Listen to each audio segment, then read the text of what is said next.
Assalomu alaykum barchaga. Bugun sizni tarixiy va maftunkor Registon bilan tanishtirmoqchiman.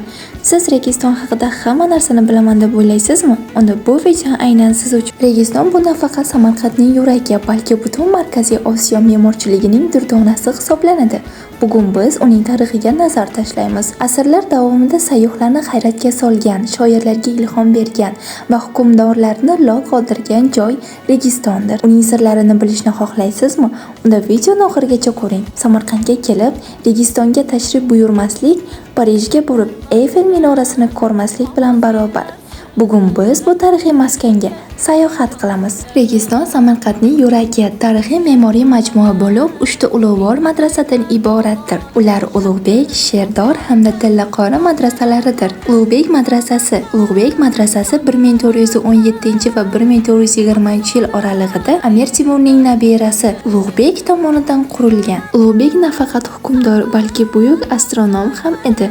Uning madrasasida nafaqat shariat va falsafa, balki matematika va astronomiya ham o'qitilgan. Hatto talabalarga osmon jismlarini kuzatish uchun Samarqand rasadxonasi bilan bog'langan maxsus darslar tashkil topgan. Madrasaning peshtoqlari va gumbazlari bezatilgan geometrik naqshlar va yozuvlar faqat bezak uchun emas.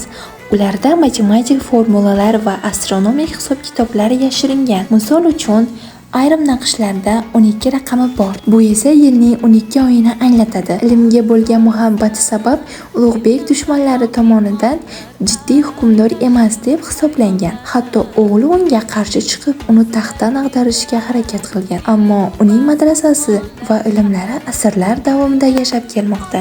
Rivoyatlarga ko'ra, Ulug'bek madrasasida o'qigan ba'zi shogirdlar shunday bilimdon bo'lishganki, ular yashirin sirlarni ochishgan.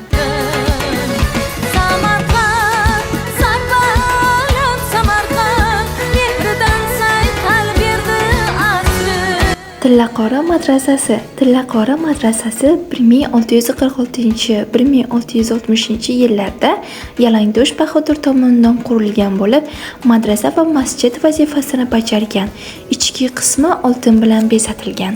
Ko'pchilik bilmagan haqiqat shuki, Tillaqori madrasasi ichida maxsus sirli xonalar bo'lib, ulardan ba'zilari hozir ham yopiq bo'lgan.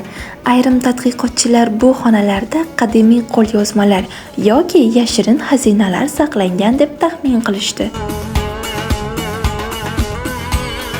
Sherdor madrasasi 1619-1636 yillarda Yalangdo'sh Bahodir tomonidan barpo etilgan bo'lib, peshtoqidagi sher va quyosh tasvirlari bilan mashhur. Ayrim manbalarga ko'ra, Sherdor madrasasi qurilganida uning Ulug'bek madrasasiga mutanosib bo'lishi rejalashtirilgani aytilmoqda.